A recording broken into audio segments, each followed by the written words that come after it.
My name is Rose Otero-Yamanka. I'm currently serving as the Executive Director of Batis Center for Women. My name is Nora Guillemo. They call me Tita Guy. I am the Admin and Finance Officer of Batis Center for Women. And what's the Batis Center for Women, Rose? Batis Center for Women is a non-government organization in the Philippines. Our office is based in Quezon City. Batis was established in 1988 and formally registered in 1989 as an organization which deals with victim survivors of trafficking and domestic violence. These are particularly women migrants, Filipino women who worked with other countries. Most of our clients are coming from Japan, and they had been through difficult situations because the nature of work that Filipino women are engaged to in Japan is usually in the entertainment industry. So most of our cases really involves trafficking and domestic violence, since most of our women develop intimate relationships with their male customers in entertainment industry, and this resulted to having families, but they end up in abusive intimate relationships and even abandonment with their transnational offspring. I do mostly finance work, and I'm also involved with the Women Empowerment Program. And we also have this community organizing in the northern part of the Philippines. So I'm also involved with community organizing work. Batis Center for Women is actually one of the pioneering NGOs in the Philippines working with women migrants. So Batis existed even before the Philippines drafted our overseas migrants law. And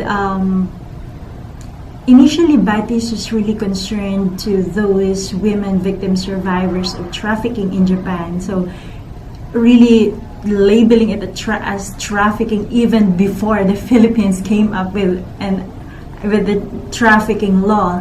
And most of Batis cases are really involves women entertainers. So the trend before was that deployment of Filipino entertainers to Japan was really legal because it was perpetrated by the institutionalization of overseas employment by the Philippines in 1970s as part of the government's mechanism to minimize underemployment or unemployment at that time.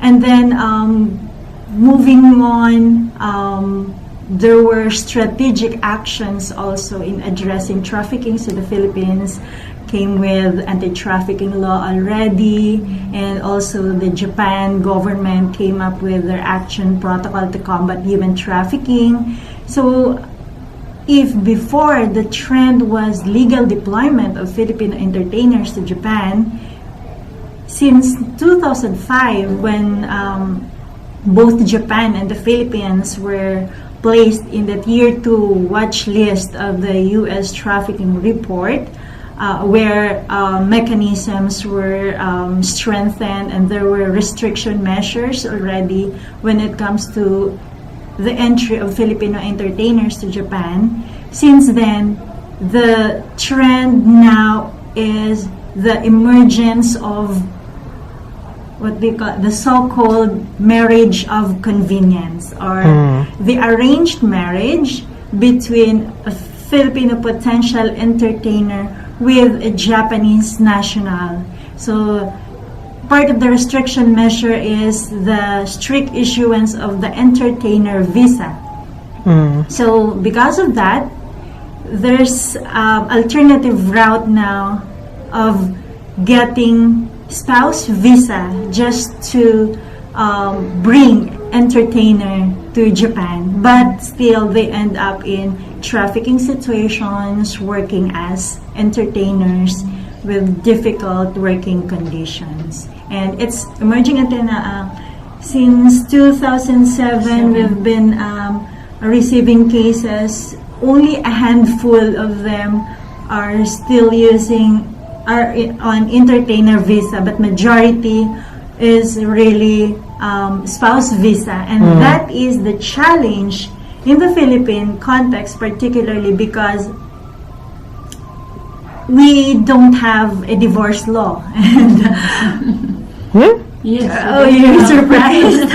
You can't get divorced in the Philippines? Yes, we are one of the only two countries in the world, the Vatican City on the other, which don't have a divorce law. So it's a very challenging problem for us, because these are marriages actually in the context of trafficking, but it's seen as two different things, the marriage and the trafficking. So even if the women are actually trafficked, but the marriage is taken as it is, as marriage. So even if the women survivor have acquired divorce already in Japan, or nullification of marriage in Japan, going back to the Philippines, their repatriation and reintegration process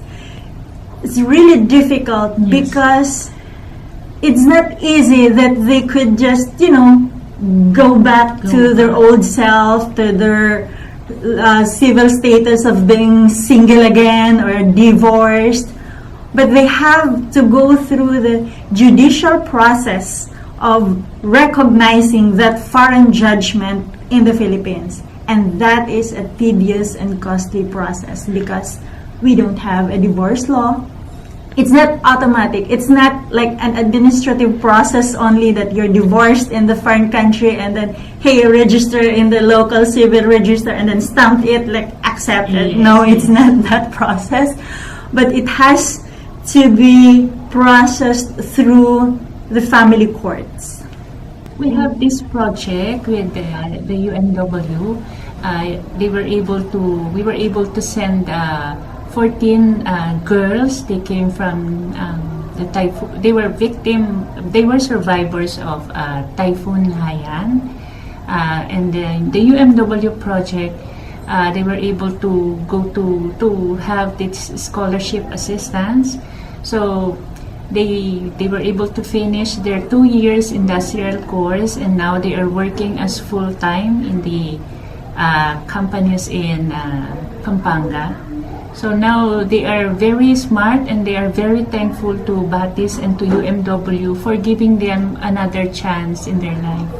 Actually, in addition to that, because it's a recent project, the project is actually called Expanding Options, Yes. to young girls survivors from disaster areas. Actually, we're able to assist 20 in the project, yes, but 20. the 6 who opted for a bachelor course, we referred them to another organization who could provide this long-term assistance to them, and we kept the 14 because it's where our resources could afford to, and they graduated a 2-year associate computer programming course, and because it just concluded early last year. We are actually working on the program evaluation, and we're still working on that. But initially, going through the responses of the young girls through our questionnaire, it's very heartwarming how the project have helped them, how they have rebuilt their dreams, how they're holding on to their new hopes now, how they're able to help provide for their families, and of course stand on their own feet, how resilient they are now, and they're very helpful. They're very thankful to Batis and of course to UMW. So thank you very much. As they were saying, Ma'am, because I recently visited them, they said eating in Jollibee and McDonald's is a dream for them before. But now, They could afford They it. could afford to eat in McDonald's because they are earning well in the companies. In addition to that, also, I just want to emphasize that it's not the only project that we have with UMW, and for several years already, we are really grateful to UMW for being a consistent one of our pillars in providing a lifeline of support to women victims, survivors of trafficking and domestic violence, and also their families, particularly the abandoned transnational children and youth. So we are able to provide services to these women and youth, of course, through the guidance and assistance of UMW. So our heartfelt gratitude to UMW, and Yes. happy birthday! Happy birthday, UMW. We love you.